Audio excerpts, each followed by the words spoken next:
yourself a bestseller, a house flipper, a businesswoman, a go-getter, a big investor, a goal builder that could teach you to get richer like millions, baby. You really about to fill your savings. You about to have multiple streams to pass your children, baby. Let me teach you to get your credit on track in the long run. You'll make it all back at Catalyst and watch it all psychology black on firm, but we ain't all black. Hey, everybody. What's up? It's your girl, Constance Carter. And we're here live as we are every single day.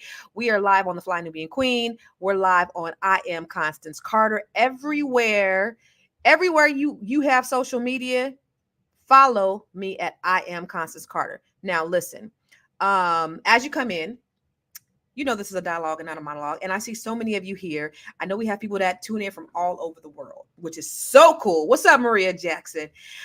Which is so cool. But make sure you're following us. And then if you happen to want to get notifications for every time we go live, I want you to text the word Queens to 87948 for the Fly Nubian Queen. Now, listen. We're going to talk about something pretty cool and pretty exciting. No, it's not cool or exciting. This is actually about Black trauma, Black generational curses and families and the traditional families and the non-traditional families. And I really want to know if you think the way that we are going today, is it ruining our families? Is it ruining our communities? And so I brought my good girlfriend, April Sampe here. And we want to have I wanted to talk to you about this, April. There's so much that's going on in the media, girlfriend. And I just think it's very interesting how people are just showing up. You know, I was looking earlier, statistics show that Gen Zs and millennials are not getting married at the rate that we once were. It's due to a whole lot, right? It's due to the economy. It's due to the socioeconomic status. This is due to the fact that they just don't believe in marriage anymore. It's due to the fact that they choose this alternative lifestyle and they really don't want to get married. What are your thoughts about how people are showing up and the reason why they're not trying to get married like they were back in the day? Well, I agree with everything that you just said as their reasons for not getting married. However.com, I do think that if we're going to talk about the economy, that is a reason to get married. Amen. A lot of people aren't paying attention to the fact that, having a spouse or having a significant other does add wealth. That's number one. If you have children, it actually adds to your children. However, I do also understand that nowadays people are focusing so much on their career and just the way that this world is going, there's so many issues that people have that make them say, you know what, I don't want to get married. So I understand it from both sides. I was one of those people who never wanted to get married. Now I'm married and I'm like, oh. She said, I's married now. I's married now. Look though, so just going back to like Cam Newton, and so many people take the stance. Nick Cannon. Cam Newton was like, my desire to get married is lower than my fear of getting a divorce. And so he's kind of, he's living, life on his own terms, but he kind of got blasted for this. Dr. Cheyenne Bryant came in and she kind of read him his rights. Did you see that interview? Mm-mm. Oh, girl. Right. I have beautiful children. How many? 8. I want more. I just want God to bring them. Oh, okay. And you just because my point is this. My desire to get married is lower than my fear of divorce. I'm taking my time. You're being very action-based. You have 8 kids with 3 different women. Yes. You are creating, procreating, and multiplying. That is not taking your time. You're being very selectively active. Okay? So you're creating, and disclaimer, the kids are innocent, they are beautiful and amazing. Anything I say has nothing to do with them babies because I can't wait to be a mom and I love the kids, period. But you are proactively choosing where you want to be active at and where you want to take your time. You want to take your time in having a wife because of your own fears. But you will, and I say this with all respect and love, what I'm about to say next, okay, Cam? But you will selfishly create broken families, even if you're in their life and you're a proactive father, and I believe you're an amazing daddy. I can only imagine with just your presence and knowing you thus far, but these families are still broken. Every child cannot have Papa in the house with them. So some child, if not all, all, will end up with some kind of deficit without daddy being there. Now, you chose to do that. I'm not saying you sat there and woke up one morning and said, I want to be selfish today, so I'm going to go make a baby. Not saying that at all. But those are selfish acts at the expense of your fear. So at what point do you feel the fear, do it anyways? And yeah, that is a low functioning behavior. To say that I am going to create these homes. Let me go better. I'm going to build these houses and put kids and these beautiful women and kids in them, but I ain't going to create a home in them. I'm going to wait till I dissipate my fear to find a wife where I'm still going to be fearful with, because there's no such thing as not having some type of nerve or some type of feeling behind marrying somebody who you're spending your life with.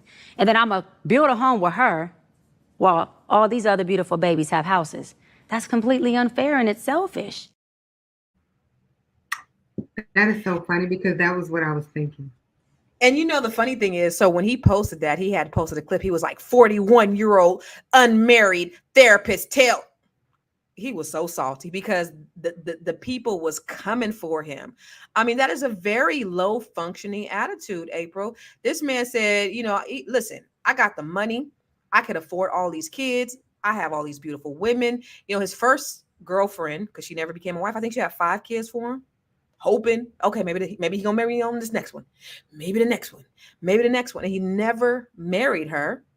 And then, you know, now he's on to the next, and then the next. So he has 3 baby mamas, 8 children. Okay, I'm not mad at the fact that he has 3 baby mamas. I'm mad at the fact that he's intentional about making the babies without wanting to be with said babies.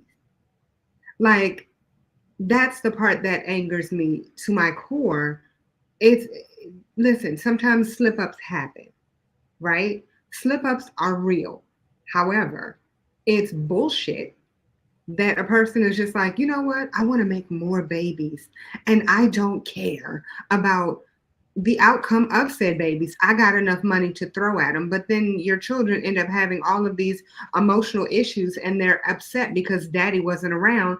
And so you look at your daughter and say, well, she got daddy problems. She just, you know, she's an issue. And my sons have daddy problems. They're just an issue. Come on, son. You the problem. When are you going to blame yourself? When are you going to take ownership? And I'm sorry. One thing that I can't stand with the way that the world is going right now is everybody makes it a man-woman issue, a him-her issue, whatever the case is. But I honestly do hate that, just like you said, the way that it was titled, right? Because it was something to put her down. It was putting the woman down, even though she's speaking freaking facts. So it's like, it's okay for her to speak facts. I mean, it's not okay for her to speak facts if it's at his expense. Right. Absolutely. And then when you talk about a man-woman thing, you know, a lot of times men, because men don't want to account. I don't want to say men. Okay, so now we're right, but that's what I'm saying. Like, I don't want to. But it is a lot of times people don't want to take accountability for their actions. So then they'll say, well, you know, then why does she end up with him? You know, why? And they don't want to take responsibility for what they do. This man has a lot of money. He's putting these babies in these houses, but he's not creating homes, and therefore creating deficit. And so the question is, or the, you know, what my thought is it is ruining our community, because you need that yin and that yang. I don't care what, you know, you think. I blame the women too. Don't get it twisted. You need a man and a woman. You really do. To provide to raise and rear healthy children. Now, that's healthy men and healthy women. That's non-toxic men and women. I'm not saying if you throw somebody toxic up in there, like that's just as good, but I think it is, you know, the destruction of our race. When you look at millennials, like I said, millennials and Gen Zs, they're just like, we're just not getting married these days. And if you look at our community as a whole, April, only 30 to 35% of Black people are getting married today, as opposed to our Asian counterparts. They're at 60 to 65%. As opposed to the Hispanic community, they're 45 to 50%. As opposed to the white community, they're 50 to 55%. And only 30 to 35% of us are getting married. And so we're producing children from broken homes. And so then what does that do for our community? How does that impact us? Well, from a financial standpoint, it takes us down. It doesn't, you have a lot of children that don't know how to have that healthy balance, right? They don't see what a healthy relationship looks like. And I mean, let's just be real here. We have a lot of parents. I know a lot of us who are watching have parents or have seen parents who are really not that necessarily happy in their relationship, but they stay together for the children. Please, I'm not saying that that's the right way to do it. I'm just saying that back in the day, they would work at it no matter what. You know what I mean? They would do it for their children. They would do it for their pockets, but they would do it. And I see like now, no one's willing to work towards anything. Everybody wants a microwave society. If it's not perfect, yeah, if it's not perfectly packaged, then it's not good. My biggest problem with it not being so perfectly packaged is that if you think about perfectly packaged food, what's up, Kelvin? If it's not perfectly packaged food, right? Then, I mean, if it is perfectly packaged, it's not good for you. And I thought about something that you and Kyle did the other day. Y'all were talking about, oh my God, Pop-Tarts. Oh, yeah. Right? Pop-Tarts are perfectly packaged. Now, if we read all of the ingredients that are in Pop-Tarts, it's ungood. It's unhealthy. It will kill you. But it's perfectly packaged. You know what I mean? So what we need to stop doing is trying to make things so perfect. And let's just be real here. Make it what it really is. Like, put in the work and stop making everything so easy. So, April, do you think people have unrealistic expectations of marriage, of relationships? Is that what's going on now? Because I think that social media has really just effed up a lot of relationships, because you don't want you to have the men and the women talking, oh, I ain't doing 50-50. You have the, the high value man, you have the high value women. But it sounds like there's a lot of unrealistic expectations out there. What do you think? I think that 90% of I'm lying. I think 98.2% of what's on social media is bullshit. Let's just talk about like all of these relationships that we're seeing. They all look so perfect and they're not. And so we believe you have the younger generation that is like, well, that's unattainable, because it is unattainable. It doesn't exist. Every relationship that anybody's ever been in comes with some sort of struggle. You know what I mean? And like my husband and I were actually just having this conversation today. The reason that he and I have been able to work as long as we have, and we ain't been married but so long, right, is because of the relationships that I had with my friends years prior. My best friend and I have known each other since we were 5. We have had arguments. We broke up. We never wanted to speak to each other again. We couldn't stand each other. And now you look at us and we are thriving. And that made me realize, if I can have a best friend this long, why can't I have a husband this long? Right. You know what I mean? Yeah. What's so hard about that? Means you have to work towards it. I work towards being in a relationship with her. Right. Work towards being in a relationship with him. And social media, it lies, because we look at couples and we're like, oh, these are couples goals. These are relationship goals. And I even think back to, even in my own life and looking at old pictures, and I'm thinking, oh my God, we were so happy. And then I'll go to my kids, look at that. And they be like, 5 minutes before, you don't remember 5 minutes before this, everybody was getting gone out. Like, you don't know what goes on in people's lives. The picture may look pretty, but it doesn't mean that it is. And so we have this false narrative of what it's supposed to look like. And it's not just, it's not just men, it's also women. Mm-hmm. I don't know if you know who Joie Chavez is, but she has a baby by Bow Wow. Mm-hmm. She has a baby by Future. And now she's pregnant by a football player, Erykah Badu. And they're broke up. Well, yeah, Erykah Badu. She has Andre 3000. She has Jay Electronica, and she has the DOC. Mm-hmm. So does that make her low, quote unquote, low functioning? Let me just show you the video of Joie Chavez right now, because she was like in her bag saying that, listen, I take care of my kids. I don't get any child support.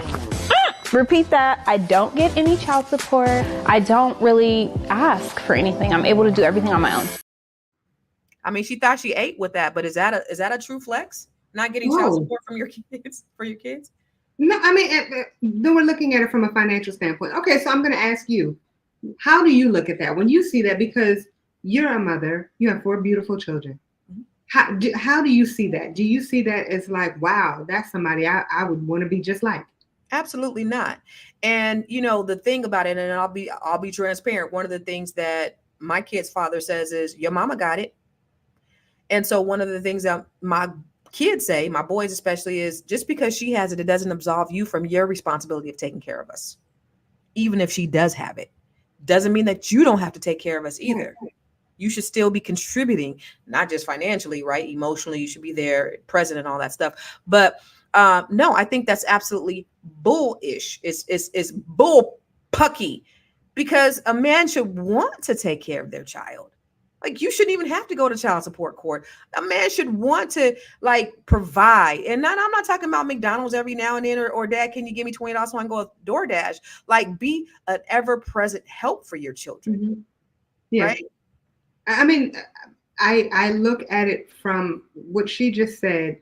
That to me makes your children look at you a certain way, right? Because their children are going to see this one day, and most likely they're going to see it when they're teenagers, and they're going to be like, oh, well, what does that say about Dad?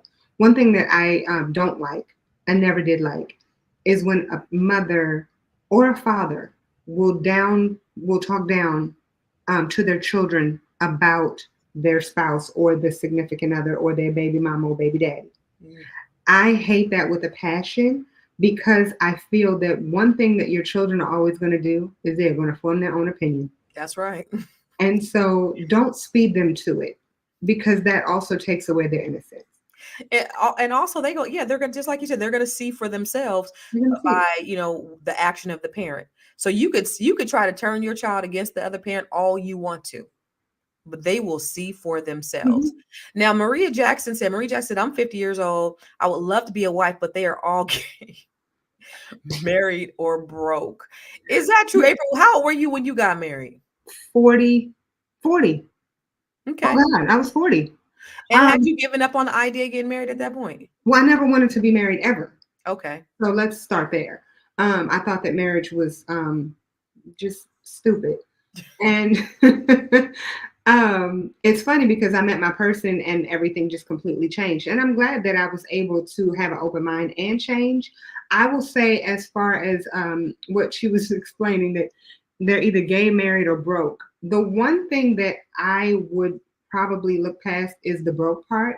And the only reason I would say that, and trust me. Wait, you don't mind them being gay and married? No, I would look past them being broke. Okay. So that shouldn't be a factor. Not saying that it shouldn't be a factor. Don't get it twisted. You don't want no broke man. But is he broke because he doesn't have you? You know what I mean? April talking about she can multiply. See, when a man comes with her, he ain't gonna be broke no more, because she gonna lift him up. He gonna make that money. It ain't even about him. Broke when we first got together, so don't get it twisted. Like, my man's not. But you're saying you would. So if you weren't married, you wouldn't be tripping off of a man who was broke? No, well, it depends, and that's what I'm saying. So is he a person who actually wants more for himself and has never seen what more really looks like? Or is he somebody who just really doesn't want more? I'm gonna tell you right now, April, you a few years younger than me, but I'm damn near 50, and I refuse at this ripe old age of damn near 50. I'm 48 years old to be building a ninja. I refuse. At this age, you cannot come broke. I'm just sorry. And you might have dreams and aspirations and all that shit, and that's cool. And the Bible says. The Bible says, and somebody else can help build you, but it won't be Constance Carter, because I got kids, I got businesses, I got the community, and I need you. I need an asset and not a liability. I don't have time to be building no Negro. So for all of you that, come into my DMs and you're still trying to figure out what it is that you want to do, I'm not interested. However, and it's not even about the money. It's just like, I don't have time to build a person in that way. I don't have the capacity, just because of my life. But God bless you, because you might be for somebody else.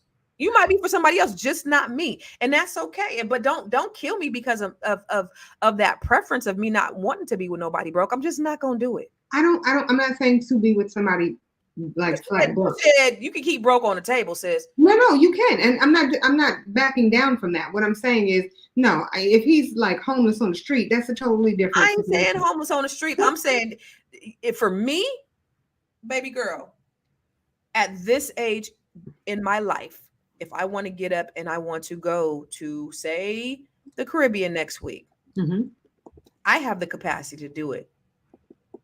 The person that I would love to have in my life should also have the capacity to do it. We just have to have lifestyles that match. And when you're talking about equally yoked, and that's the wrong term because we're not married, but when you talk about the equality of it all, you want somebody that has the same interest and the ability to do the same things. Is that wrong? No, it's not. But I will say, I don't want no broke. No, and I totally agree with you. But the most up-to-date research indicates that about 70% of female nursing home residents are either widowed, divorced, or have never been married. And so you have so many women who are saying, you know what, I don't want no broke man. I don't want no this and I don't want no that. And then they end up dying by themselves. And that's fine, because I'd rather do that than to have somebody that is a burden on me. You know, I rather be by myself because I'm happy by myself, right? No, I am. I'm happy. No, I'm not saying you're not. That's okay. not. That's, okay. No, And so But they have to be able to add to and not take away. Look, I got kids, and all of my kids, I support all of them. So I can't be supporting a man too. It's just. But that's what I'm trying. I need you to hear what I'm saying. I'm not saying that you have to support this guy, and this is not directed at you, Constance Carter. This is directed at the woman who says, I want to be in a relationship. But the issue is that he's either married, which that's a problem. He's gay, he don't want you. Or he's broke. And my thing is that you can work through broke. You can't work through somebody who's gay because he don't want you. You can't work through somebody who's married. You can, but don't. You know what I'm saying? And somebody who's working on themselves. And I'm just going to be blunt. I'm going to put myself out there. I actually have been in a space where I was making very good money, right? And I ended up being homeless for a short time. That being said, a well-off man couldn't have dated me because he'd be like, nah, I don't want no broke woman. You weren't ready. My point is, you're coming with children, so that's your baggage. Yes, and so that they'd have to accept that. So it has to be a mutual understanding, right? How is it mutual? So if I was struggling and I was homeless, the last thing I should be thinking about is a Negro. The first thing I should be thinking about is a job or a place to live. Again, we're talking about a person who is not as financially well off. I'm not saying they got to make as much money as me, baby. I'm not saying that. I'm saying you just said, and I quote, I want someone who is able to pick up and go to Cabo when I want to. It don't mean he has the same amount of money as me, but he has capacity. If he can't pick up and go to Cabo, but he is working a decent job and he is able to pay for himself, and he is able to live, he's able to live very, very well. My question is he nobody, he shouldn't be. I am in the sunset years of my life, April. I am not. I love this conversation. Ladies and gentlemen, let me tell you why this is hilarious. Because this is not the first time that we have had this conversation. And I don't know if you all have been paying attention, but this conversation was not directed. My thought was not directed to Constance. Sorry, over here.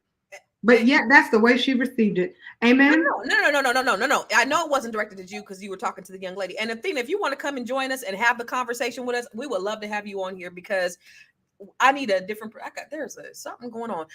To have a different perspective, sis. Come on over here. But no, it's just really about, for me, it's just a matching lifestyle, right? So it's not even about their money, right? Mm-hmm. But they have to there's just certain things that you want in your life, and I worked a very long time. I worked very hard for a very long time.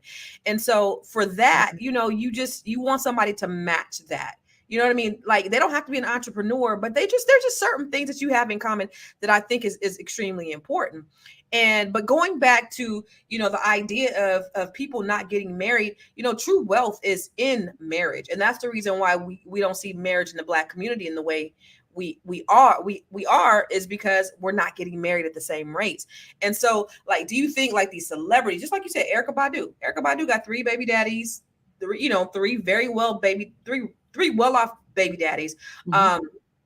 And they're all very different. All the children are very different. Is she creating broken homes for her children? It's no different as far as I'm concerned. Why is it rules for me and not for thee? Right. You know what I mean? Like, I don't see any different. If she's okay with it, then she's okay with it. But I think it's selfish. If you are literally making babies like, again, if it's a slip up, it's a slip up. I think that, it is what it is. Slip ups happen. But if you're saying things like, yeah, you know what I mean? Like, my next man is going to be another baby. My next woman is going to be another baby. But so there's this whole idea of the battle of the sexes, April. Like, do you think that we have this issue and is social media destroying our community? Like, what are your thoughts are? Why? Because social media makes people believe that shit that's not real is real. How many younger people have you had a conversation with that's like, yeah, such and such got this and I don't have anything, and you know what I'm saying? Like, I'm still working towards this. They don't have it for real. They're hurting. You know what I mean? Like, if you actually knew what Samantha was over here really doing in real life, Samantha ain't got it. Right. And so, yes, I think that social media is ruining everybody because it's creating a false sense of reality. But the thing about it, though, April, is, I think a lot of these youngsters, they're seeing their parents who had marriage that just didn't work. So they're like, I don't want to go through that. They've seen toxicity. They see the potential of what can be, and they just don't want to deal with it. And I was having a conversation with my daughter the other day, and I said, I want that for you. I want, for my age, the marriage ain't the goal, because I've been there, done that. I can write a book about it.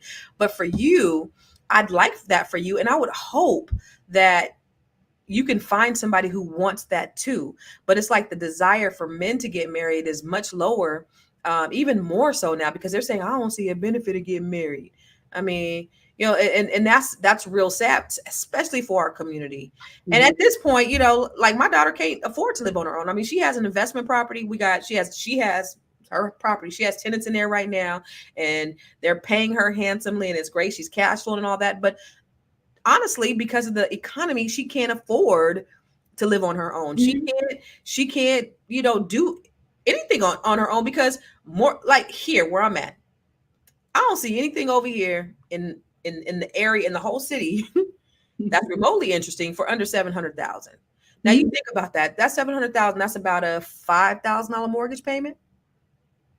What person coming out of college is able to afford something like that? Well, let's also just be realistic in the fact that most people coming out of college are not going to pay $700,000 for their first home. I'm just saying, that's just me. What do I know? I'm living in Bowie. Okay. But to your point, 100%. And that's one of the reasons that I even brought up the quote unquote broke guy, right? Because it's funny. You can make 6 figures now and still be broke and be on your own. You know what I mean? Like, it just depends on what city you live in. Right. If you live in, if you live in Stockton, if you live in San Francisco, if you live in DC, if you live in New York, you are not going to be able to make $100,000 and be comfortable. You know what I mean? So you have to look at it from that perspective. And there's so many men that before I met my husband that I dated, who I'm like, where do you work? Dang, I mean, you're doing big things. And they have one child and they're paying, all this money for child support. And they're trying to be that good father that they've always wanted for themselves. And they just don't have it. You know what I mean? So I think that if they had somebody who was helping to build them, because I feel that that's what, and again, I am a married woman now, right? And so I see it from 2 different sides. I see it from the side where I never wanted to be married, but now I see the benefit of how I can add value and pour into my husband, just like my husband can add value and pour into me. And so if we were both broke and we were pouring into each other, we could potentially get to a point where we're in the black.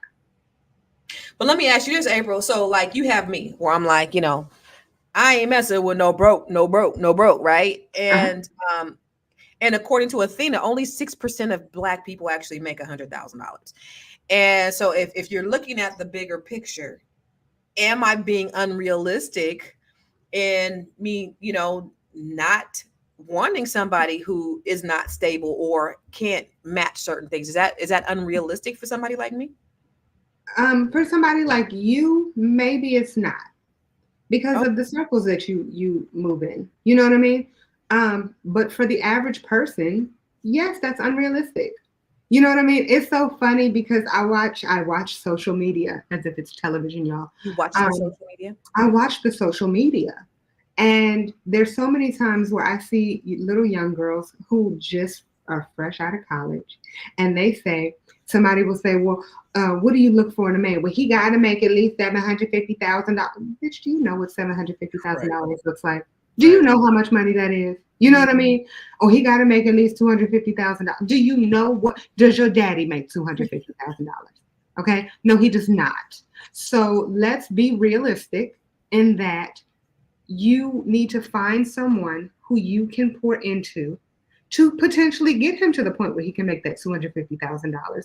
And you need to be able to bring something to that table. Part. And I think that's the thing, April, is that they want somebody to make $400,000 or $500,000, but they don't make but $4,000 or $5,000. But guess what? Athena is here and she's gonna join us. Hey, girl, hey, what's up, Queen? I literally just came back from Washington State. Oh, well, I literally just got off a plane. If you was in DC and you was out here and you didn't tell me it was gonna be Washington State. I hear you. I know. I heard her. But like Oregon, Washington State. That's on the West Coast. That's where I'm from. I know the geography. Well, welcome, baby. But I had to come on because I was nuh-uh. Constance, man that can fly with her and do all the things too. Yes, that's what Constance deserves. Okay. I'm not being unrealistic, Athena. You're not being unrealistic. Is he out there? He's out there. I think there is gonna be someone that can keep up with you. They might not have as much as you, but I think definitely someone who can because you do a lot of fun things. You go to concerts, you go to live music. I think that's definitely doable. Yeah. I don't think that's like out of reach. And I've seen you on social before. It's not like you're looking for someone to 100% fund your lifestyle, because you've always said that your money's going to your kids and you basically just want a companion. That's it.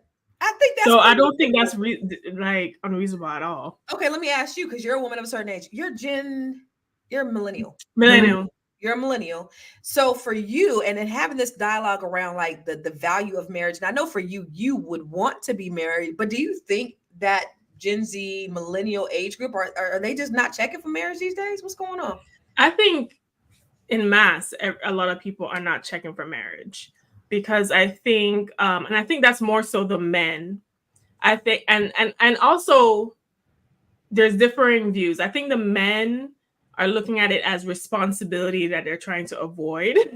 And then there's financial consequence should they not, invest or behave or do certain things. And I think from the woman perspective, a lot of women that I know, and Constance, we're in a group and I posted videos, the fear is that I'm going to be a wife appliance. I'm going to be something that he just mules and doesn't appreciate the unpaid labor of relationships. Which listen, if you quantify that, because what's the average having a man as 7 hours of work? That adds 7 hours of work on the woman, but it takes the 7 hours off the man, right? A week. Yeah, and then also your lifespan shortens because their lifespan increases by having increases. So there is an energy transfer that happens because single women live the longest. Then it's married men, then it's married women, and single men last. So that's the order. No shit. Yeah. So when a man is telling you that you are a risk and he can lose all his money that most of them don't have, Right. and all Because these you other said things. what percent? You said what percent of black men actually have, or black people actually are making? Okay, so the stat is 6% of black US adults make 100K or more. Only 6. Only 6%. Are you sure? Because Yes. I feel like Accurate. with all the Lamborghinis that I'm seeing around here, I'm feeling You like are in a Oh, very let me also say a bourgeoisie lot of the area of Lamborghinis that you Washington. see, sorry y'all, a lot of the Lamborghinis that you see in the DMV are Rented. rented. Okay. Trust me, I've dated They a few have of the furniture? drivers. do they have the furniture in their house? Are their big houses empty? Huh? Are they running from the repo man? I mean, what's going They on? literally have a couch and a television and one fork, one knife, one spoon, one bowl. Listen, a lot of these men live like bachelor like lifestyle, like in college. I've dated men who are millionaires too now. Yes. You go to their home, yes. there's barely any furniture in there. They got that one, that college, they got that one other couch. Yep. Barely got anything on there. And hold on, and the mattress is in the corner. I've never done that far. Let me tell you. Let me make this very clear. She said that's that good D man. Huh? Right. She said that's that man that got that good. You know what I noticed too? I think they expect like when they get a woman to do all of that. Like they just rather not do it. So I have a friend, hopefully maybe he might be watching her. He may not be watching, but I have a friend that we go over his house and we hang out, we smoke cigars. Big old massive house. He owns an IT firm, got money out the yin yang, and his house looks just like a bachelor pad, like because he's a bachelor, so he's not concerning himself with furnishings and anything like that. I think I seen a couch. I haven't really went past the kitchen. I think I seen a couch over there, maybe a picture from Ross or something like that. But he can care less about what that looks like. That. I was shocked because I thought only men at a certain income bracket were like that, but no. What the hell is up with that, man? Because they don't care. They listen. If you actually ask a man, they're much more simple than we give them credit. We think that they think like us. That was another conversation that my wonderful husband and I just had. That we have two different ways of thinking. He'll send me these videos and be like, I just want you to know how a man is thinking. And I say, babe, let me make this very clear, and I need you to hear me. You can send me all of those until you're blue in the face. It is not going to change my way of thinking. It is not going to change my actions. The way that I approach you and the way that I treat you is going to be the way that I treat you. I will not disrespect you. I will treat you as the king that you are. I'm not going to change me because I'm a woman first.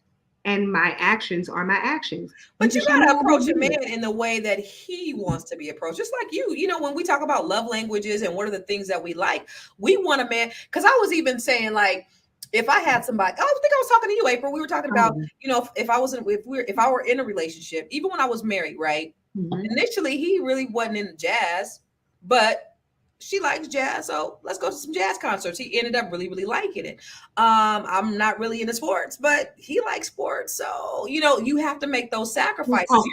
That's called compromise. It's compromise. But right. It's not change your way of thinking. It shouldn't change the way of thinking, but you should approach the relationship in a way that they want to be approached, not the way you want to be approached. Love the person the way they want to be loved, not the way you want to love them. Well, I find how men seem to be very fascinating. Like, why? It's a fascination of mine. How it's just so different. It's so, and there's an element to their thinking that is very much primal. Yes, very much primal. Very much. It's almost like they view a lot of things from a state of like survival. Really? Y'all, I have. Oh, sorry. I gotta get out more. No, I was just saying I gotta get out more because I ain't really, had that much experience with, just being with somebody like that. I hang out I get outside, but to like really have somebody on that level to where you're like kind of seeing them day in and day out and how they think about how they live is You don't even need to be in a relationship with a man to notice that. I picked up on this mostly through dating and conversation. Hey, I'm sorry. What? Can you say that one more time? Through you got it through what now? Please and thank you. Say you dating. Got it Shut up, April. No, hold on. I need to understand this. Go ahead. I'm sorry. You said dating. Dating. A lot of it. A lot of it. Dating. That take too much work. Don't nobody feel like okay. So there's this thing that I used to. So there's this woman. We'll call her Constance. And one thing that I would always say is that you should date. Right? Date them all, sis. Date them all. Date every single one. And the main reason that I said that is because what it does help you to do is it helps you to figure out what you want and what you don't. Now let me explain. That is true. Yes, because to my point earlier, as it relates to, because you're saying you need to treat them the way that they want to be treated, and they need to treat you the way that you want to be treated. And let's just be real, 99.9% of the time, that's not the way that it's going to work. It is. I mean, I was a wife, and that's the way that marriage successful worked, right? Until it didn't. Right. Mm-hmm. So we're going to go back to the way it really works in real life. And so in real life, what happens is you treat the person the way you treat the person, and they treat you the way that they treat you. And because you all are meant for each other, it works. Just like. Now there's got to be some compromise there. No. I didn't say that there's not compromise. I'm just saying that every single thing is not a compromise. Because what happens is when you find the person, when you date so much. I agree with that. Yeah, when you date my actual long-term relationships, not dating. Mm-hmm. The actual relationships I had, most of our relationship was ease because we were so compatible. And when I date now, that's what I date for. I date for compatibility. But my issue in dating is different because I just feel like I'm challenging for most men to understand. Why? I think because my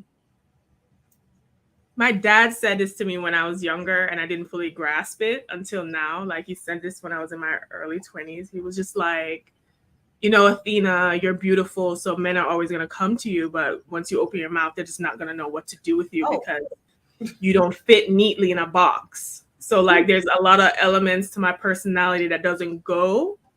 Like I think the image of me is easily consumable and understandable to them. But like the actual, they don't think that who I am as a person and how I look makes sense. Yeah, you're pretty, shut the hell up. Right. But once I started talking, like he was just saying, my dad was like saying, you're just too overwhelming. There's like too much. It's almost like you're too good. Like he basically said, if I was like a basic bitch, I'd probably be married by now or chill. Like if I toned it down a lot. But at the same time, for me to do that, it would just take so much effort. And it wouldn't be like my spirit would feel like I couldn't. It couldn't be something I could sustain. Yeah. But yeah, if I was definitely like, it sounds bad, but if I was like more average, like I probably would be like partner. Right?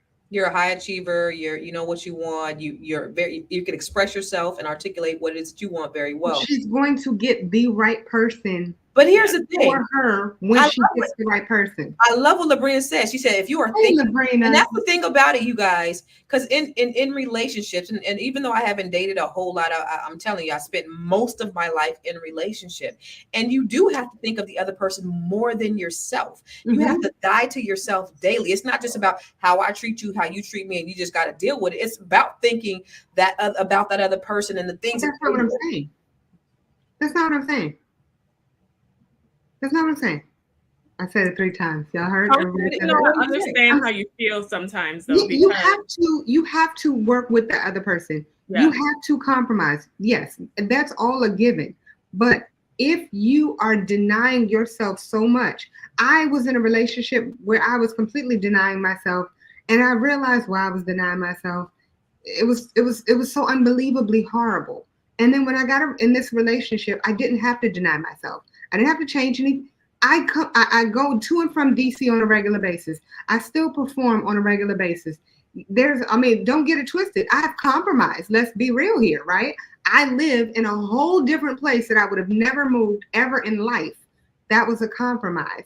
But what I'm expressing is that if you have to change who you are, you're not going to be able to. You can't. It's not about changing who you are. It's just like what Labrina said. You're thinking about that other person and their needs above your own. And that's, I think, what love is. It's about sacrificing, not totally being out of character to where you're not thinking about yourself at all. But I think, as married people, when you're married, you're serving the other person, they're serving you. It's a mutual thing. And you want to, because if you really love them, you really want to serve them. You really want to you really want to make this person happy. Someone told me once, they said they looked at love with another person, and this is a famous actress, like her name escapes me right now, famous Black actress, she's married, and she said it's just self-love for two.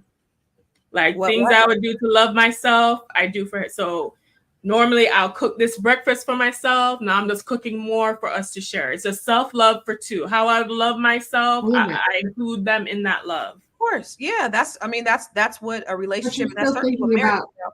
But let's go back to what you said. And Black Lexicon said he's come to an epiphany about compatibility and evenly yoked. And over the weekend, if we have a moment now, he'd like to share with us. You had the epiphany over the weekend. We'd love for you to share it with us. Do you want to come on here, Black Lexicon? Is that what you want to do? You want to come on and join us? You're certainly more than welcome. Let me know. But when you talk about dating, because going back to that, because you mentioned dating, and then April got on her little soapbox about dating, and like she's trying to act like I don't date. I hate dating too, by the way. I'm really good at it, but I hate doing it. The reason I'm married is because I was dating. It just be nobody that I would want to spend my time with. Like, I got to go out the house and go hang out with you, and I don't need you to make. I don't need you to buy me a meal. I'm willing to work for. So you say you want to be in a relationship. This is my problem with it. You say you want to be in a relationship. You're not even willing to put in the work to date in order to find the person that's right for you. That lets me know that you don't want a relationship. Because April, she hasn't had to do it before. Okay. Because she got married when she was super young, and she was in a relationship before. And dating is work. That is exhausting. To have to go out. Exhausting. I'm sorry. I worked an 8 to 6 job. I performed singing 3 to 6 days a week. And I found time to go on just about at least a date a day. But you said you weren't dating with intention. No, I was dating for sport. Yeah, you were dating for fun, for sport. Right. So my point is, and you liked it. You enjoyed it. I don't like sharing energy and time and space with people that I don't want to share energy, time, and space with. That's so true. But the thing with dating is, if you're going at it, I find the people who are more successful are the people who took the approach April did when date for sport. If you're going at it as this is like, I'm finding my future husband and this next long-term relationship, sometimes it puts so much pressure on it that you get frustrated, because it's kind of like a marathon. Like when I was heavily dating, I treated dating like a second shift. Like after work and all the stuff after day, I would leave the house around 6, 7, go on my dates. On some of the dates, I used to have 2 dates in the same day. So I would have like a breakfast brunch date and a dinner date. And it's like, but to Constance's point, I got tired of doing that, because it was just like, this shit ain't going nowhere. They all acting the same. It's like wasting my time. I feel like I'm not the type of girl that's like, oh, I need a free meal type of shit. I don't really care. I'm just saying you went at it wrong. You went at it looking at it as if it was a job. Yes. And in all seriousness, so I'm just very much feels like that. When Constance first moved to the DMV, she was excited. I'm sorry, Constance. I'm gonna put it out there, right? She was excited. She went out on a regular basis. She wanted to see what the scene was like, not even from a dating perspective, but always just wanting to see what the DC lifestyle was. Am I correct in that? Yeah. Okay. So you put work into learning your environment. Why is that different? You get what I'm saying? Yeah, because Big Mac, do you want to come on with us? Let us know. You've got mail. Because listen, the difference is, at least with the work, and this, I know this is like a thing Black women need to be cognizant of too, because we can just put all our energy in work because that's where the reward is. Because at least if I do this X amount of work, I get X amount of money. But going on these dates with these ninjas is like, I don't know if I'm gonna get like my return on investment on that. ROI. But it's really more of an energy exchange. Like, I don't want to be out with no. So now I have I do have some people that pique my interest that I don't mind spending time with. The great majority of the people are just not interesting enough to spend time with. And so I think that becomes the problem. Is like, I don't, if you on the phone with somebody, whether you want to actually go to the next step and waste your time and sitting across from them at the dinner table. I just don't want to do that. And so it's more rare to find somebody that I'm interested in sharing a little bit of extra time with. Constance, you just said something. You said, and I quote, the dinner table with, right? And that implies to me, you actually are spending, you might have been spending way too much time as it relates to your quote unquote date. It could be going out for a cup of coffee. It could be sitting at the bar for 5 seconds. What about talking on the phone? Am I dating if I talk on the phone? I mean, yes, but you're not. I would say yes, but you're not exchanging energy. So that's where I'm saying it's bullshit, right? One of the things that I will never forget, and I hope he's not watching, but if he is, hi. There was this guy I went out on a date with 173 years ago, and I remember it was probably one of the worst dates I've ever been on. We were at Bus Boys and Poets down to the Hyattsville in the DMV, and we're sitting at the bar, and I'm asking him questions to have a conversation. First of all, he didn't look like his picture. Second of all, catfished you. He totally catfished me. Second of all, he was, one word answer. So I said, do I look like my picture? He said, yeah, you look like your picture. I said, oh, okay. I said, am I boring you in my conversation? He said, no, not at all. I said, oh, okay. And I said, can I pay for our drinks? And I paid for the drinks. And I said, I just wanted to let you know, this is the most boring date I've ever been on in my life. And I paid for the drinks and turned around and left. Like, it doesn't have to be that serious. Okay. So I got a confession. Okay. So I ghost people. I ghost people too. Right? So I ghost people. Like, I mean, I'll talk to you on the phone for 2 hours and then I'll never see you again. And I'll never even think about you again. I'll never ever think about you again. So April was like, Constance, you got to stop ghosting people. You got to. So I'm talking to this guy a few months ago. We vibing and we on the phone like 2 hours and 14 minutes. We talking about music, like all the stuff that I like. So about 2 hours and 14 minutes, I say, so by the way, what do you do? Now, this is not, I ain't tripping. Like, I ain't counting your money. I said, by the way, what do you do? It's 2 hours and 14 minutes out. I finally said, what do you do? And he got to stuttering. He was like, I work for the government. And I was like, okay, it's DC. Everybody work for the government. You got a high security clearance. Like, what is it that you do? And he goes, well, I work for the post office, but I've been on workman's comp since 2020. So I got off the phone in 2 hours, 14 minutes and 58 seconds at that point, because I was like, this man, not that he works for the post office. I don't have a problem with that, but the man been on workman's comp since 2020. And I was like, okay, so what do you do? Have you started a business? Like, what are you doing? Oh, I'm just doing, some work around the house. Sound like he was real lazy to me. So I was like, you know what? April said, Constance, you shouldn't ghost people. She said, you should tell people that you're not interested. So I said, you know what? I'm going to tell this guy I'm not interested in why. See, I never respond. I'm not interested. The end. Period. So I send them this voicemail. And then I was so proud of myself because I was like, let me send it to April. And April picks up the phone and calls me. She said, please don't tell me you sent that voicemail to this man. I'm like, what? I'm happy. I'm proud. I'm like, oh, she's going to be so proud of me. I didn't ghost the man. I told How long was the voicemail? 2 hours and 30 minutes.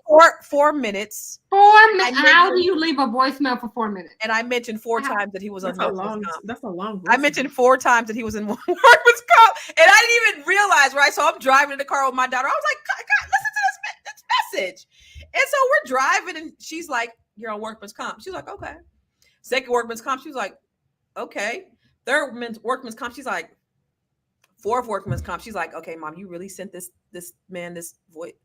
That's when I realized it was probably too much. So I'm trying to figure this whole thing out. Which is good because that's what men do. They experiment with us when they date us. So Thank you. experiment with them. I felt dumb. I thought the man was gonna curse me out. He sent me a text. Why were you? I don't know. Wait. He sent me a text. Wait. He sent me a text, and it took me a week to look at it because I felt so stupid. I thought this man cursed my ass out. But just bad. You should have felt bad. Not stupid. I felt dumb.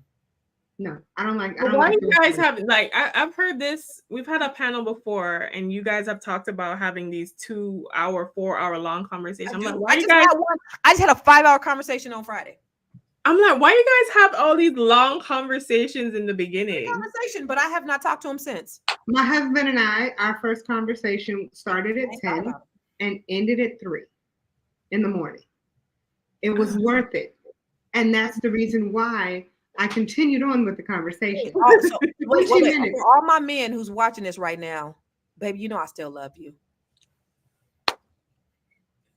Where's baby Jesus? Somebody find me baby. So Constance, are we going out in Chicago to get you a man's? Are we making plans? I feel like the Bible says that a man who finds a wife finds a good. The Bible says the grass is greener. She's a heathen. Don't listen to her. She doesn't know the Bible. So I do think men should approach you, but I also believe in positioning. So I'm telling you, I will shoot myself before I shoot my shot at a man. I just won't do it. I know I can't do it either. I can't do it either. That's not even in my spirit. Does not get fed. Amen. A closed mouth. But just be in. Wait, Athena. So April, this is what April told me to do. She said, go up to a man, like you're out and about. Go up to a man and you go, what are you doing tonight? And then he goes, nothing. And she goes, how about me? What? April is spicy. April is spicy. And she's like so serious. April was feisty. Oh yeah, she's retired. She got her man, so she can't be doing that, obviously. No. And that was a real thing that have you tried that before, April? Yes. Okay, I didn't want to put your business out there. I didn't want to say it. She's actually practiced it. And I feel like every woman has their style and how they want to approach things. Like I don't do that. Don't listen to April.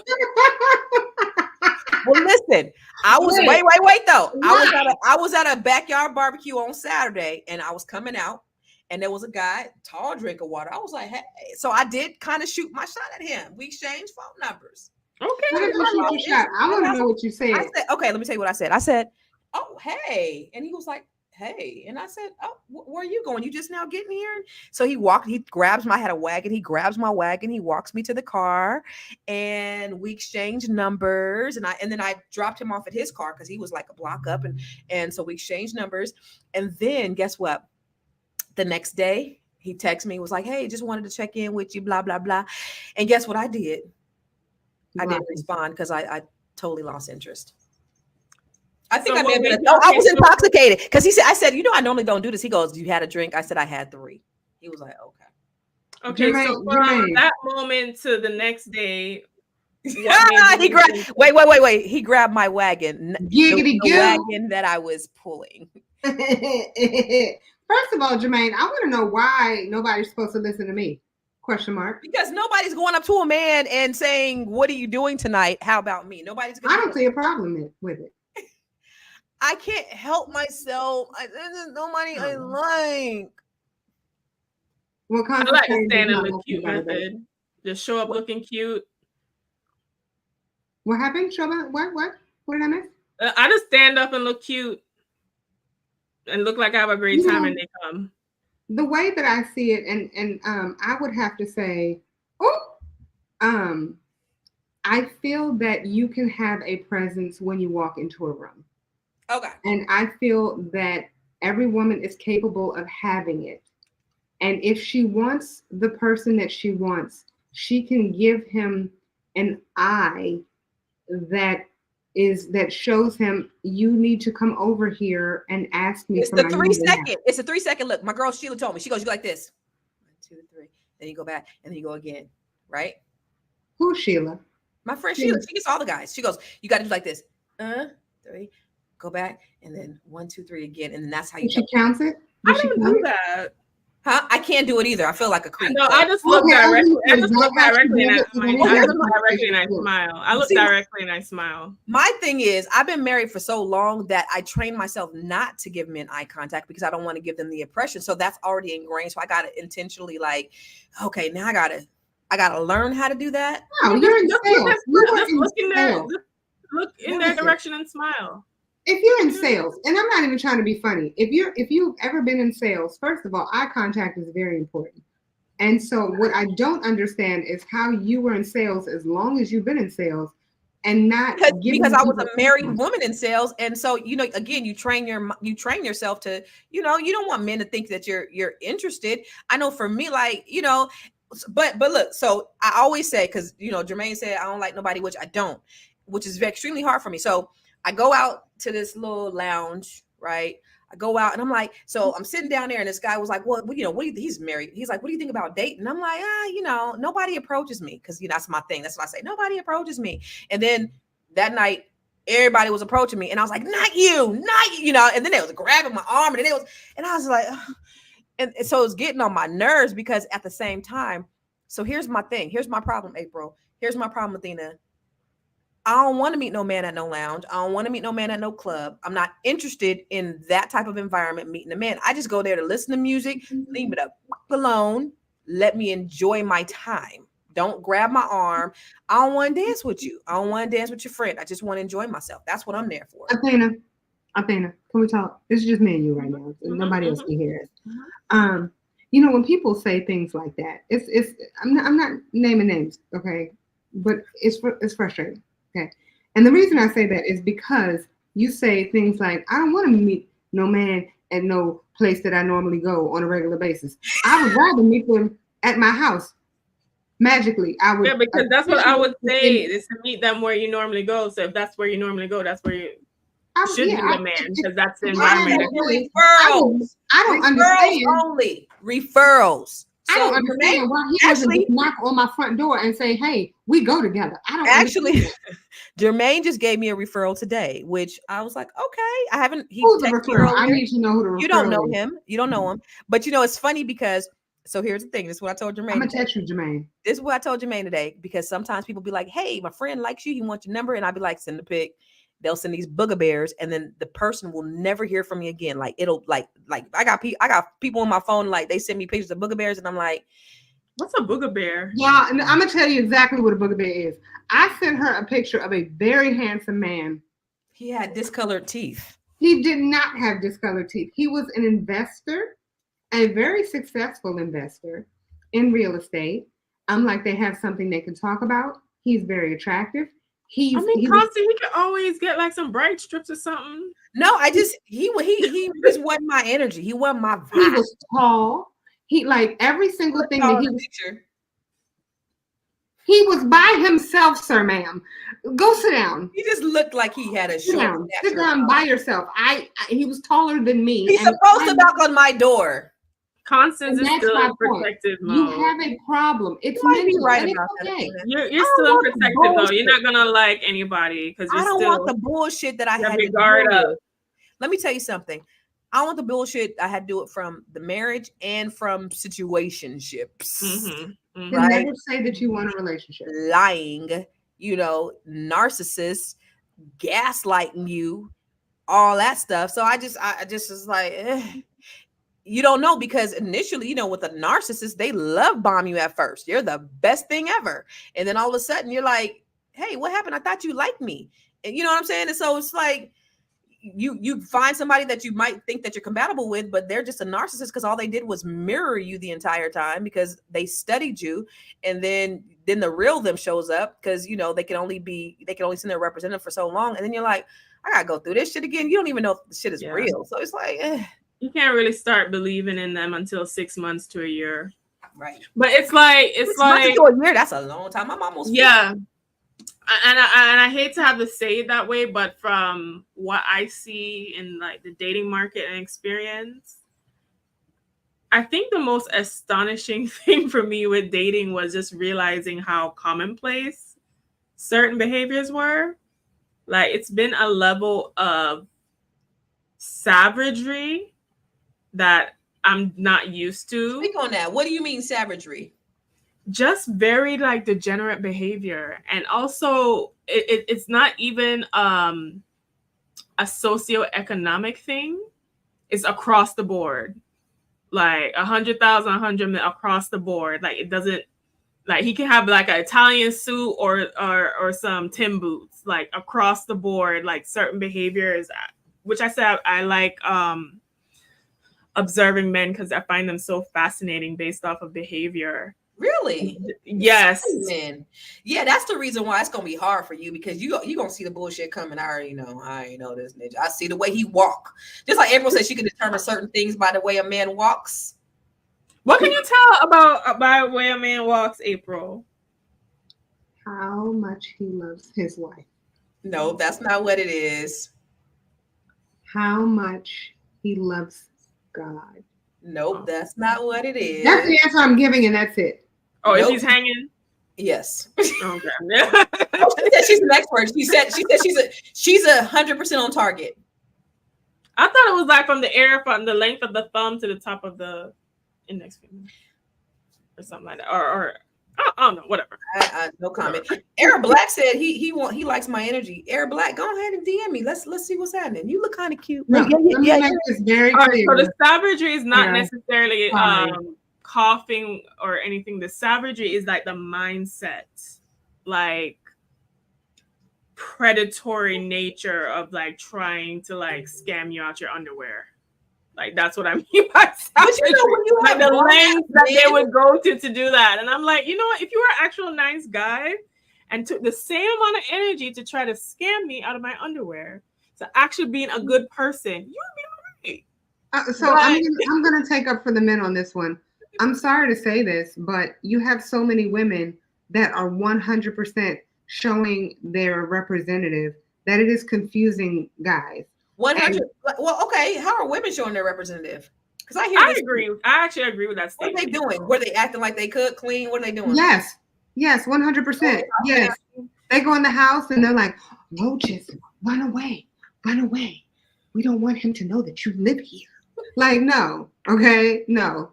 This, like, it's an ungood situation, and I've seen so many women. And I mean, it's on both sides. I'm not gonna make this man-woman thing. Because There's so many people introducing. Yes, people are drawn to the fantasy. There's so many people introducing their representatives. It's just annoying. It's annoying. Like, stop. But you know what? Look, let me just show you this video of what Dr. Brian said about low functioning women, which I think were Respect, seriously, to all the women that you've encountered. Ladies, I'm saying this. The reason why it's worked for you is because you have chosen and to prey on low functioning women who don't have the emotional intelligence. No, I'm going there. Who will allow you to do that, Nick? And when I say allow, it's not a control thing. When I say allow, I'm not saying that she sits across you and says, this is what you won't do. You're crossing a boundary. Everyone's low functioning at some point in their life. You cannot function low with a woman of my functioning, not because I'm superior. Not because I'm superior. Listen to them. You said this really quick. Not because I'm superior to any other woman, but because I do have leverage. I've been in my field for 17 years, so we get that. But I've done the work, meaning you won't have an opportunity to get hostile with me, and you may want to flee, but fleeing would not get you a payoff with me. So what do you think? Do you think that women are being low functional in what they allow? Yes. In these dating streets, I can tell you stories. That was the other shocking thing. Because I thought, oh, these men, because we love to blame the men. Women are cutting deals out here. Okay. Dating streets, in their relationships. I've had a guy tell me once, we went on dates, we had great time. Didn't hear from him, but it was no problem. Came back. He was like, so I was like, out of curiosity, because I already crossed him off my list, but out of curiosity, when we were talking, I was like, so what made you come back? He's like, oh yeah, I was spending time with this other girl, but I just, but she wasn't as fun as you and all this other stuff. But he hooked up with her. So really? Yes. And then what, he lost interest after he hit it and quit it, or what? Is that what happened? Yes, I guess so. And then, but I left, because of course, I left a good impression on him. He was like, when he had, post nut clarity came out of it, he was like, oh, I actually really like this girl, but but I wasn't giving it up. So what I noticed in the dating scene too, it's like a lot of low functioning behavior, since that's our buzzword. And instead of, even if you like a girl, I'm going to go over here with the ease that I get what I want because I don't have to be challenged anywhere. I don't, and it's not even necessarily a thing of, he just might be in a space where he doesn't want anything serious right now. He might be in a space where he just want to have fun, thought and bop or whatever. Because I've seen that as well. So I'm just going over here where it's compliant, even though this is probably the person I really want to actually get to know as a person, because I can just have that ease. Now, I think a lot of women think that, okay, I'm going to do this, make things as easy as possible to get the guy. But what comes to bite us in the ass is, okay, you might get him, but what is the quality of what you have? That's the other side of that. Like, what is the quality of what you have? As a woman who's dated and many men and who has had many conversations with many men, 9 times out of 10, if you were that person that he, and I'm not trying to, no disrespect, but if you were the person that he's like, you know what, you're the person that I really want to be with, that would have been the case before the nut. You get what I'm saying? Like, most guys know who they want, what they want when they find it. Mm-hmm. And they start treating you as such when they want it, when you're the person that they want to be with. Mm-hmm. And so what he was trying to do is get nut number 2, in my opinion. I could be wrong. I've never been a man ever in my life, I promise. I just know how most guys are. And most guys are way more direct than we are. And if that's what they want. I don't think so. So I heard a relationship therapist say that men actually have a harder time breaking it off with women because men are the chasers. Men are the hunters and the gatherers, right? So they're used to getting rejected, but they're not necessarily ones that want to reject women. So they'll string them along. They won't say anything. They hope that you break up with them. They hope that you break. Yeah, they'll do certain things so that you break up with them. And not if they found the one that they want to be with. Not the one they want to be with, correct? And that's my point. And to your credit, April, I don't think he wanted to be with me, obviously. I think he wanted that number 2. He was like, yeah, I'm trying to get a second. And I'm glad I have my boundaries in place so he can find his way. So yeah. And one of the things that I've noticed a lot when it comes to women, which is one of the reasons why I guess when it comes to my husband, I get frustrated with him sending me things about how this is how men should be. This is how men. Listen. You tell me. I don't want to hear it from another woman because another woman can never be a man. Right. I want to hear it from you, how you want us to, if you have an issue with the way I'm doing something, you tell me. I don't want you to send me no video. I don't want to learn it from somebody else. Like me too. Look, he's validating how I'm feeling, but really you don't care about what he thinks. You care about what your husband thinks. Right. You want to know how he feels. Right. But it goes back to having that emotional intelligence, like Joel said, and really trying to understand your partner. And I think that's what I think a lot of people enter these relationships with a selfish mindset. It's about me. How can you satisfy me? How can you fulfill me? What can you do for me? And that's the reason why people, I was married. I was with my ex for 30 years, maybe 29.5 years too long. Who knows? But no, I'm just kidding. That was just jokes. But I'm just saying, so I know what it means to be committed and in a long-term relationship. Ain't nobody on here been married long me. It's about sacrifices. It's about compromise. It's about looking out for them before you look out for yourself. It's about wanting the best for that other person. So you got to go to what they need and what they want, as opposed to what you are looking at and what you want for yourself. And I think that's what people need to do. They just have to kind of think outside. So Constance, where are you at? Are you looking for, because I'm looking at the topic of the show, like alternative lifestyles. And we're gonna do Fly Nubian After Dark on Friday. Hopefully hopefully you can join. Hey, But girl, are I'm doing you drinks on Friday looking night. That's what I'm in doing your Friday. next I thought y'all was stage? gonna do Thursday nights because Friday nights I'm in the streets, baby. All right, we'll discuss offline Hey, Jewel. what that is. But are you looking to get married again, or you just want a boyfriend for a long time? I'm not looking to get She married. don't know. I'm not looking to She get don't married. know. But I told you Yeah, guys. I listened to what Jermaine says. Jermaine, can you put Jermaine's What did she Jermaine say? said? I'm looking to get married. Yes. But she gonna say no. No. Look, she doesn't know what she wants. Marriage does not sound appetizing to me. I just want somebody that I like a lot right now that I could hang out with when you travel and just do fun things together. Mm-hmm.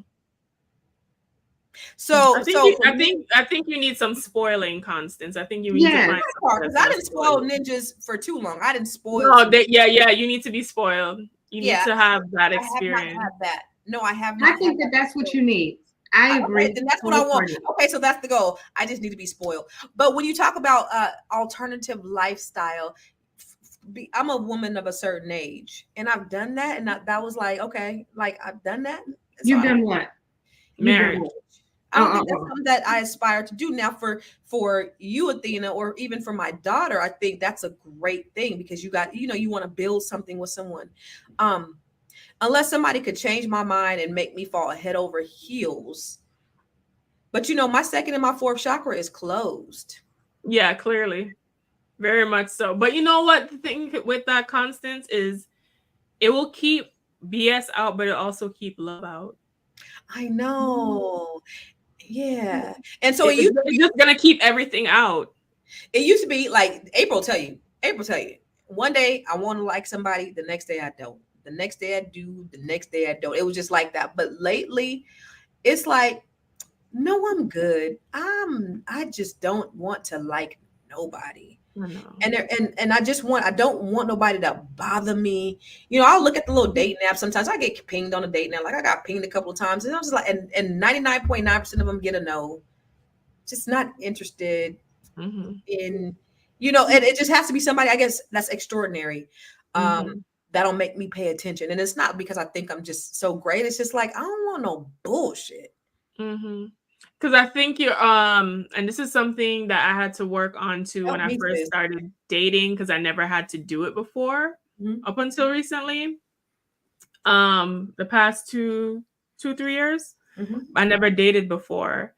And once you started, I think I was like in this bubble of certain kinds of men. So dating was like astonishing to me. Like I didn't even know men behave certain ways. Like it was like a shock to my system. Like in a good way or bad way? Bad. Like if I was to base like my perception of men, you really out here lying like that? You really out here being deceptive and on so if I were to base my perception on men solely on my dating experiences, I would not be checking for men right now.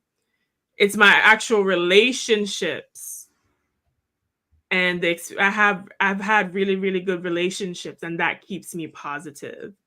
But within that, my first early stages of dating, it was very bad because I was just like, man, these ninjas just acting crazy. And it created a frame of thinking that this is how they all are.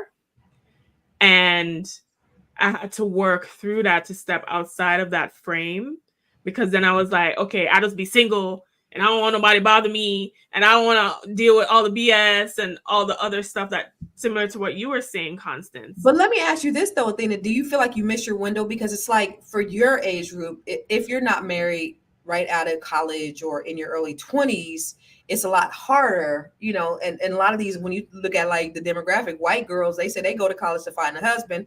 Black girls go to college to make that shmoney. So do you feel like you should have been more proactive when you were in college to like? No. I mean, I did get proposed to and engaged during college.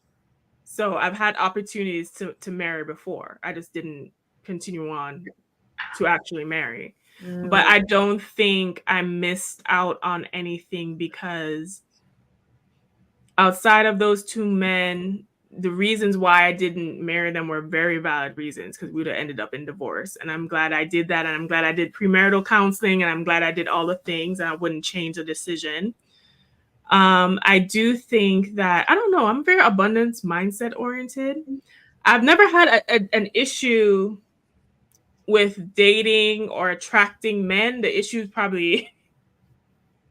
is just that I don't think that they are suitable for what I'm looking long term. Like, I feel like most, and this is a theory that I have, but I feel like most men, at least in my generation, actually I don't even say generation, because I've dated older men too, I didn't find them husband material. They would have been good for right now or as a boyfriend or whatever, but I didn't think they would make great husbands. That's what I need. That's what I'm looking for. So just right now, man. I'm good with that. No, but you know, when you when you talk about an abundance mindset, I think that's the right approach. And I feel like when the right time is, I'm available and I'm outside. So it's not like I'm just in the house, because I have a sister and my sister's beautiful, but she won't go nowhere. She won't do nothing. And the man's not going to knock on her door. I'm outside. I'm just not pressed. And, you know, there was a time, and this is what I was telling April last week. The reason why I think, you know, it was like, I want somebody, I want some, because the first inclination coming out of a marriage or a relationship is that you want to just replace that. You want to be with somebody, right? You feel like you desire to be in a relationship, and or you want to get under somebody to get over somebody else, right? So that was sort of my thinking initially. I just wanted to ease the pain and just get somebody else to just kind of take that place. But I think when I got to a place where that person was out of my system completely, it's like, man, I'm not in a rush. It happens, but I don't need something else to kind of take over that feeling, or, you know, the heartbreak that I had from the other situation. And so that's the reason why I'm like, it's cool, but it's not really a priority like it was before, because it was really a desire just to kind of heal, to have somebody help me heal. I'm healed. I'm Gucci. I don't know, because I feel like you're blocking a lot. I am. I'm just over it. So maybe I'm blocking. I don't know. But I feel like you also get in the stage, because me and my dad had conversations about this. Like, when you're single for so long, and I've been single for a while. I mean, I've dated, but I've been single for a long time, since my last committed relationship. You get in, my dad was concerned that you're so comfortable that it's just gonna really be hard for you to, like, that's get what you don't want. You don't want to be too comfortable in your single, which I am, and I acknowledge it. I completely acknowledge it, because, like, the way things happen is like, okay, if he has a mindset, and I think for me the biggest issue in dating is mindset. Like, I don't like the that's the biggest thing I eliminate guys off of, is mindset. I think that my biggest, what I'm hearing is, we're not giving a lot of men any chances, but we're expecting them to give us all of them. You know what I mean? And we're expecting that they give us time to get ourselves together, but we don't give them any opportunities to get themselves together.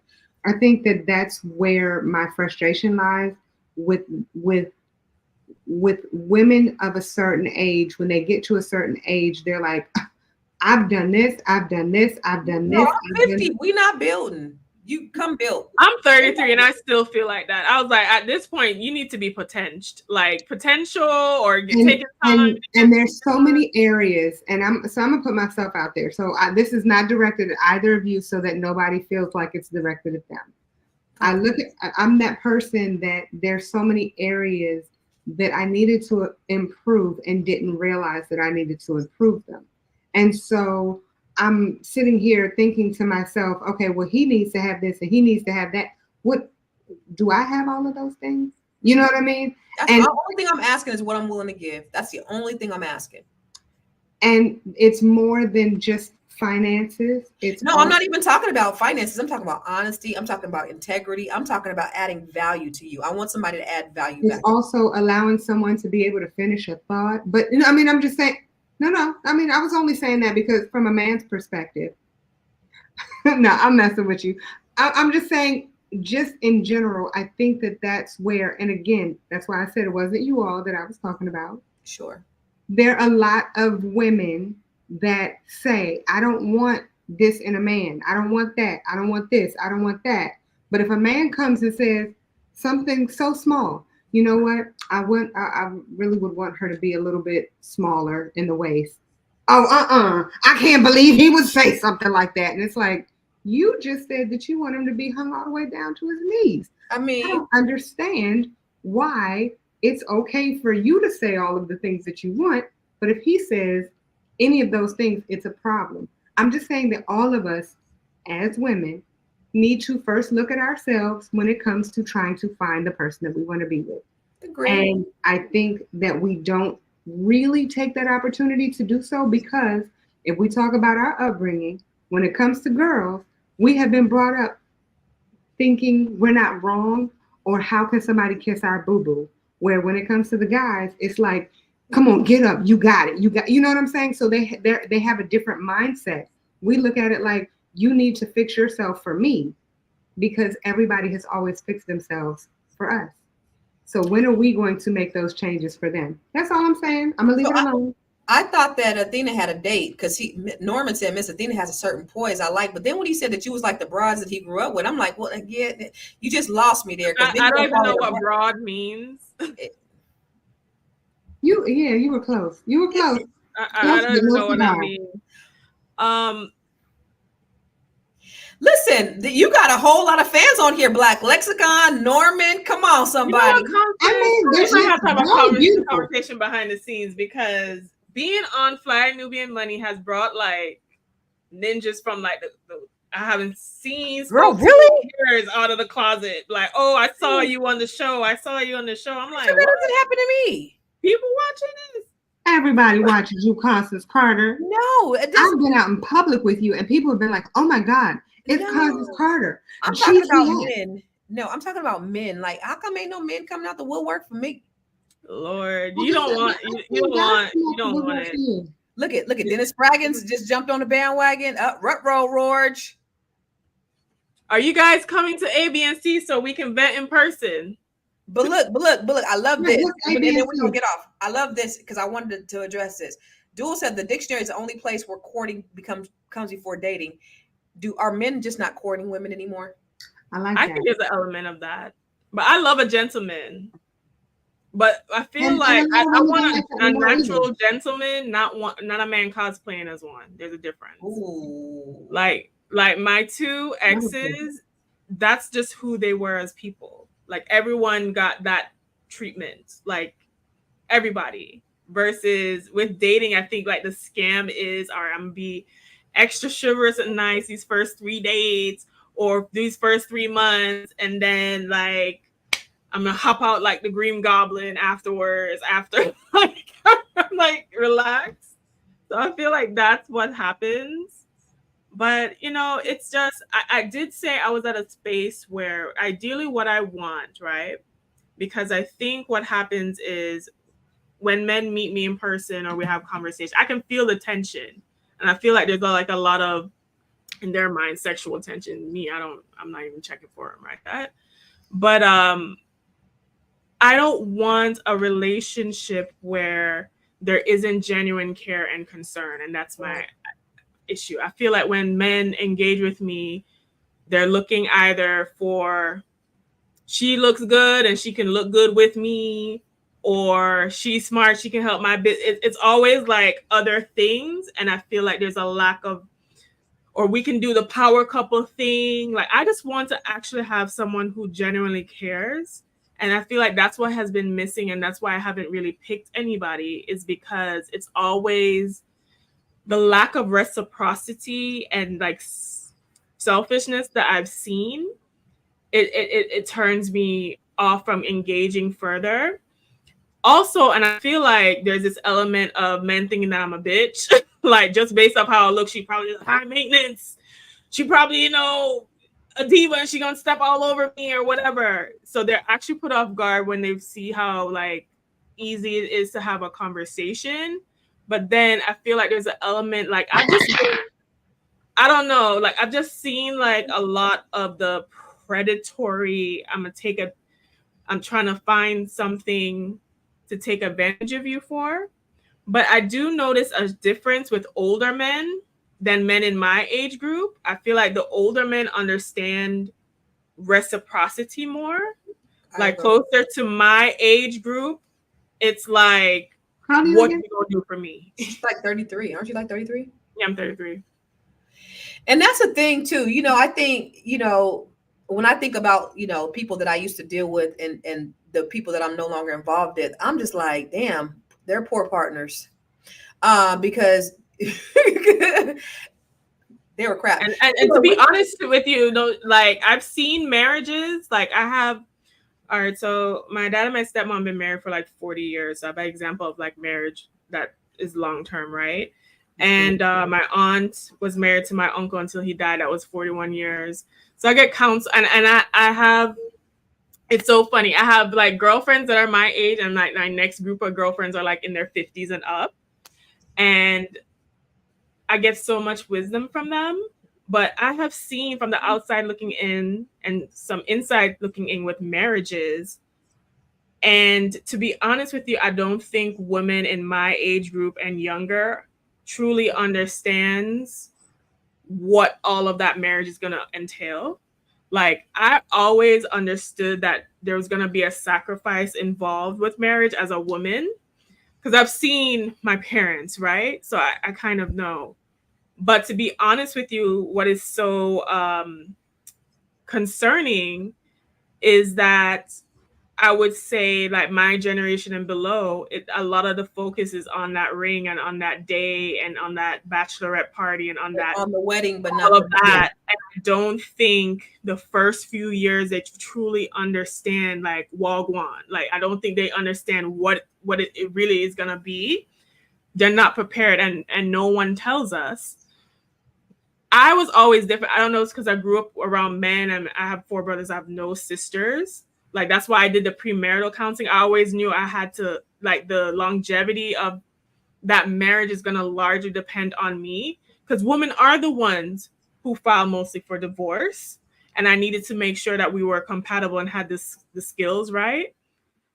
I feel like in those first 7 years, women don't fully realize or what they're signing up for. Like maybe he's great as a boyfriend, but as like a husband, like when you guys have responsibilities and you're living together and you're paying bills and you're having kids now, I feel like they expected a lot of the men to contribute in ways that wasn't fully discussed or like worked out.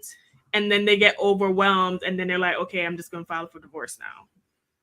Like, I don't feel like when I have conversations with women who've been married 20, 30, 40 years, my takeaway from those conversations are always the same. Like, that nobody's really. Why aren't the older women or married women letting us know what's really going on behind the scenes? Because a lot of them are ashamed that what's really happening. Nobody's really happy. For failure, because we don't really know what it's going to take to make some of these marriages work. And that's the reason why I'm not interested in marriage, because it's like nobody's really happy. So I disagree, because if you look at that from a marriage perspective and from being single, then if that's the case, you're right. Nobody is happy. You know what I mean? Like, you have so many people who are single who are like, oh, I want to be married. You have so many people who are married who are like, oh, I want to be single. I think that what people have to do is really focus on who you are, and which is one of the reasons why I said what I said as it relates to being married. One of the reasons that we've had our Armageddon, right? We've had our blow up where we were just like, it's over. I don't want to be with you no more. It's it, right? And what brought us back together is the realization that we're better together, and that we want to be together, and we're willing to fight for each other, right? And because I can be myself in front of him, and he can be himself in front of me, and he can do him, and I can do me. And when we do ourselves, we're doing it together, and we're enjoying each other's company while we're doing whoever we are, if that makes any sense. Does that make sense? Yeah, but that's what it's about. So y'all listen, we're going to wrap up this was a very engaging conversation because we're supposed to be talking about, generational curses and alternative lifestyle, but it's actually, just being two single women, one divorcee, one young single woman, and then a married woman, to have those different perspectives on what it should look like for each of us. I'm still trying to figure it out. I don't know. But April, what are your final thoughts? Wait, can I ask a question real quick? What? Athena, as it relates to you, because based on your age, what age range would you rather date, or what's the oldest guy, or what age range would make you happy? I actually put a cap because I didn't before, and I realized I need to put a cap. So ideally, with 10 years or my age, like I'll go as far as like 10 years. Because would you go down? Me too. I would go down. I would go down if he was very, very mature. Okay. I would go down to I guess the youngest, probably 28, 29. Okay. I only asked that question because I forget what you said earlier, but it just made me think, like, would you date somebody who is a lot older? But I have dated someone. Listen, I can't tell you the age. I've dated older men before. Like, I'm not an ageist.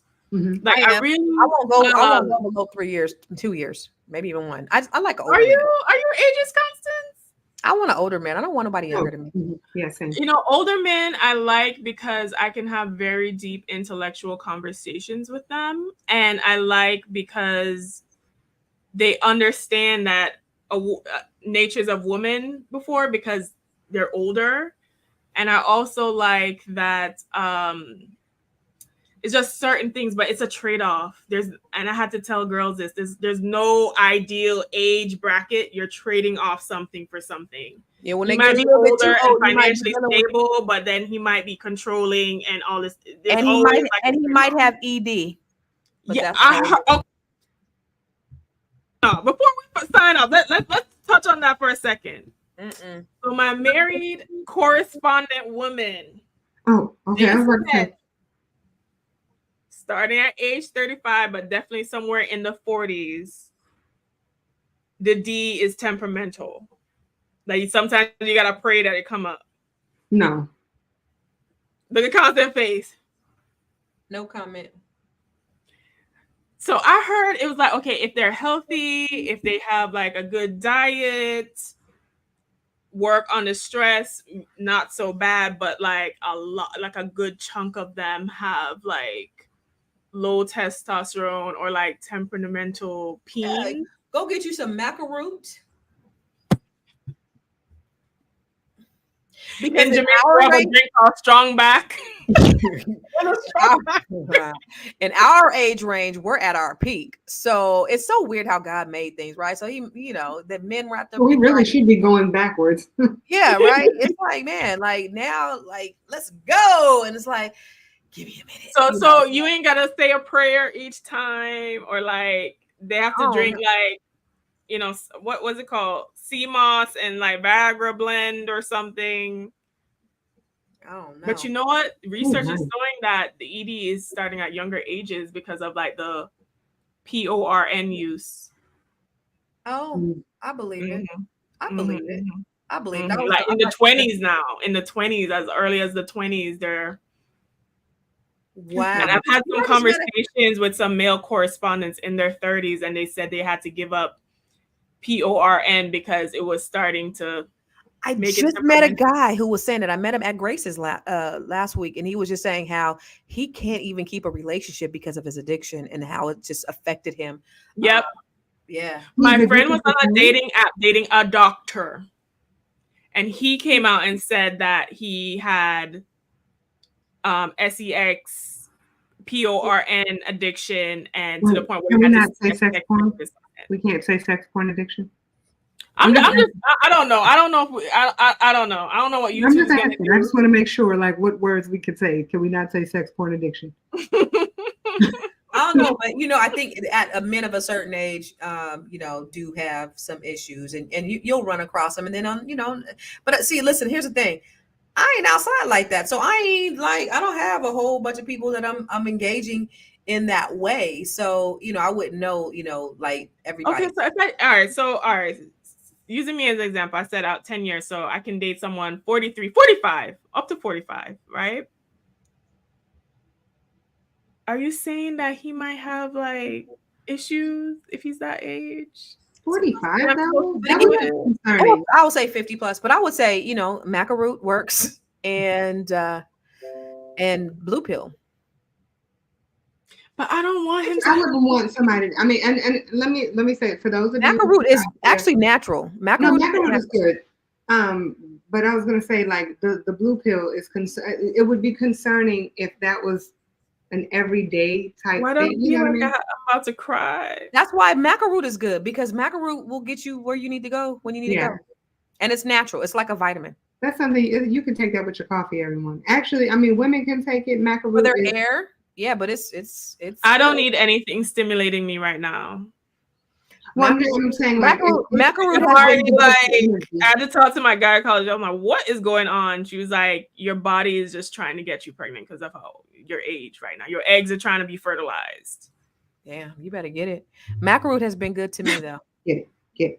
I'll say that. Listen, no, ring first, honey, because y'all not gonna see me on no baby mama struggle, like Joie Chavez and all the other girls, pumping out kids for men who ain't thinking about them twice. I mean, if he might have a little money to help, take care. No.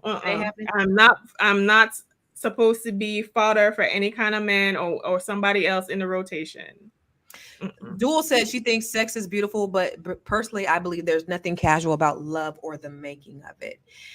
And Era said, if it doesn't work for you in the mind in the matter of y'all's connection, he doesn't feel connected and think embarrassment before anything even begin. Women can help ease men by soft talk. I like that Era Black TV. I love that too. All right, ladies.